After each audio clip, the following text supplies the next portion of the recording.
So about 6 in 10 Americans say they oppose the war in Iran. And I get it. I genuinely get it. $110 barrel of oil, gas up 50 cents a gallon, 10 American soldiers wounded at a Saudi air base. And that is real.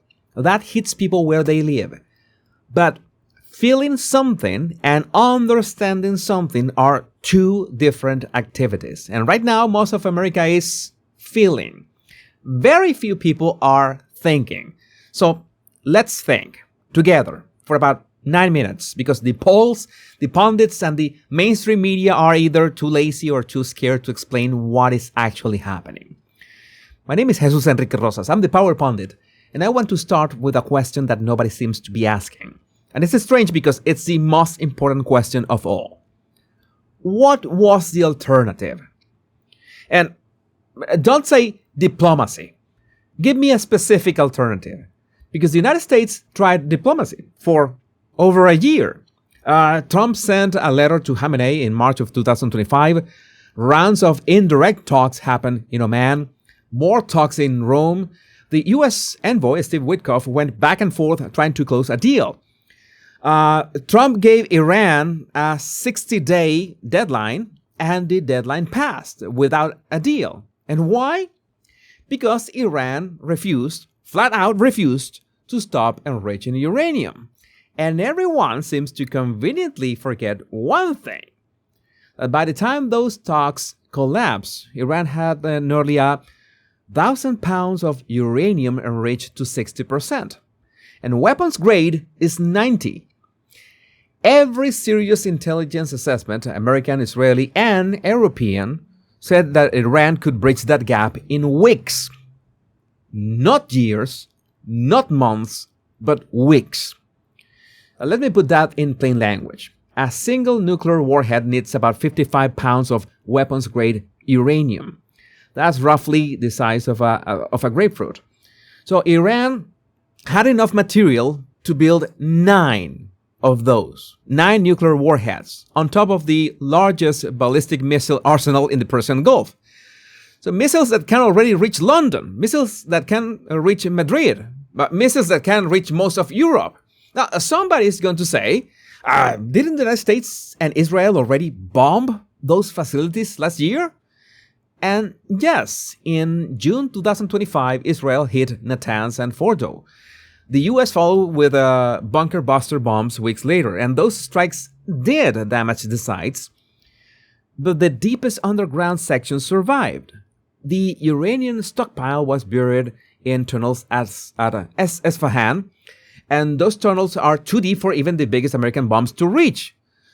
Iran's centrifuges also survived because Iran had built extra centrifuges and stored them in hardened facilities all over the country. So those 2025 strikes slowed the program, yes, but they did not stop the program. And after the war began, a report surfaced that back in October 2025, Khamenei had authorized the development of miniaturized nuclear warheads. And Iran, of course, denied it. Iran always denies everything. Iran denied enriching past 5% while their centrifuges spawned at 60. They denied everything all the way to the edge of a nuclear weapon, and then they asked for more time to negotiate. So I will ask again, what was the alternative? Let them finish? Let Iran become a nuclear-armed state run by a supreme leader who had just finished massacring tens of thousands of his own protesters in January? That was the actual scenario on February 27th, 2026, one day before the strikes began. If you oppose this war, you need to explain what you would have done about that, because nothing is an answer. Yes, it's just not a good one. Iran did not happen in a vacuum, and once you see the sequence, you can't unsee it. In January, the United States captured Nicolás Maduro in a military operation in Caracas, the man who doubled down on Hugo Chávez's legacy of destroying one of the richest countries in the world. The man who turned Venezuela from Latin America's wealthiest nation into a place where people ate garbage to survive. That man now sits in a Brooklyn jail in a beige jumpsuit. But Maduro's capture was not just about justice. It was about oil. because within days, the U.S. took control of Venezuela's oil exports. PDVSA, the Venezuelan state oil company, signed contracts to supply crude directly to the American market, and over 24 tankers started shipping Venezuelan heavy crude to the U.S. Gulf Coast. And at the same time, Washington cut off Venezuela's oil shipments to China. In 2025, China was buying over 600,000 barrels a day of Venezuelan crude. That tap got shut. Then, less than 2 months later, the United States struck Iran. And when Iran closed the Strait of Hormuz, choking off 20% of the world's oil, Trump eased Venezuela sanctions even further, specifically to offset the price spike. Venezuelan oil started replacing the barrels that couldn't leave the Gulf. Now, do you see the sequence? Venezuela first, secure the replacement oil, then Iran.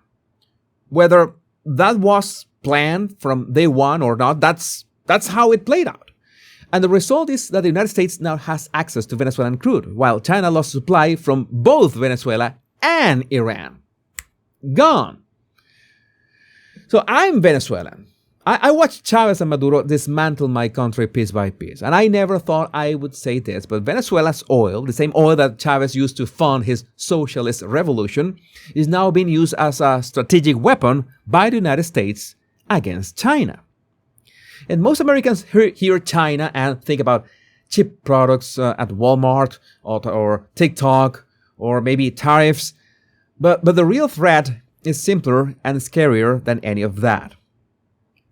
Taiwan is a tiny island off the coast of China, and Taiwan makes over 90% of the world's most advanced semiconductors. Those are the chips inside every smartphone, every laptop, every car with a screen, every medical device, every piece of military equipment. If China took Taiwan, Beijing would control the supply of those chips. Beijing would decide who gets technology and who doesn't. Not just Americans, the entire world. And China has said openly, publicly, and repeatedly that it considers Taiwan part of its territory and reserves the right to take Taiwan by force. The only thing stopping that is the belief that the United States would actually respond. So, what does Iran have to do with any of this? Well, everything. Because China just watched the United States cut off their supply of Venezuelan oil by capturing a sitting head of state, and then, weeks later, decapitate Iran's entire leadership structure in a single night. The supreme leader, the defense minister, the IRGC commander, the head of intelligence, all gone in hours. The latest U.S. intelligence assessment says that China now considers an amphibious assault on Taiwan extremely difficult, with a high risk of failure. The American Enterprise Institute reports that China is already restructuring its naval posture in direct response to what happened in Iran.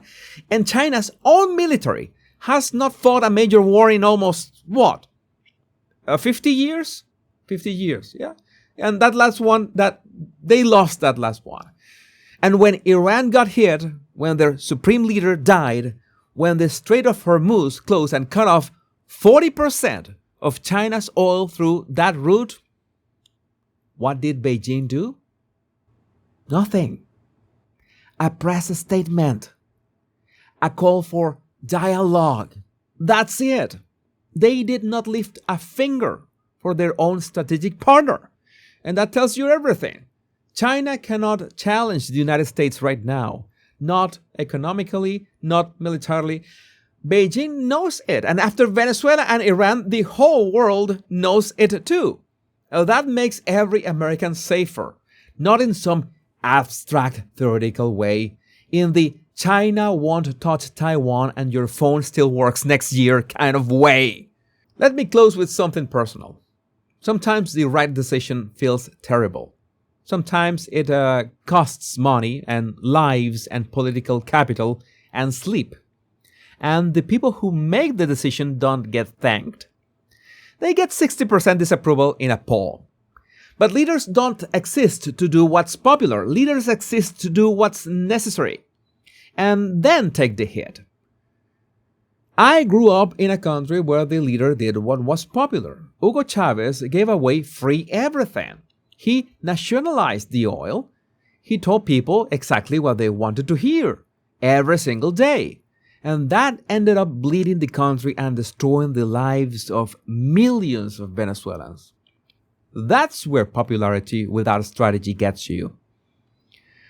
I look at the Iran situation and I see something different. I see Donald Trump, a president who had bad options and worse options and picked the bad one.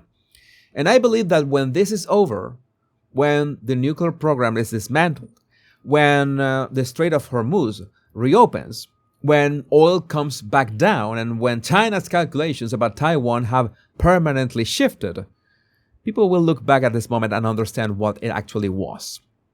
Not popular, not comfortable, but necessary. Let me know what do you think about this in the comments. My name is Jesus Enrique Rosas. I'm the Power Pundit. Much love and bliss.